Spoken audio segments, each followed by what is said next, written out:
This tutorial uses Google Chrome to browse EHR Central website. Alternately, you can also use Microsoft Edge, Firefox, Safari, or any other browser of your choice. This video explains about adding allergies to the patient's details. Begin by navigating to the patient's page and search the patient by their name or another unique attribute like email or phone number.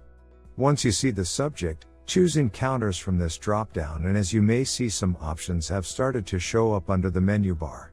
Click on Intake and then navigate to Allergies from the left sidebar.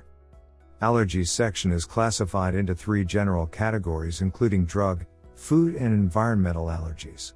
To add an allergy in a patient's profile, click on Add from here. Fill the fields in this form.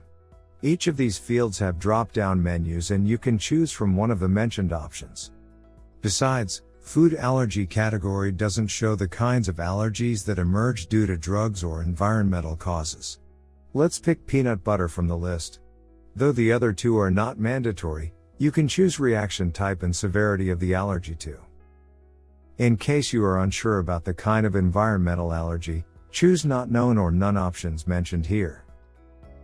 EHR Central. Healthcare, anytime, anywhere.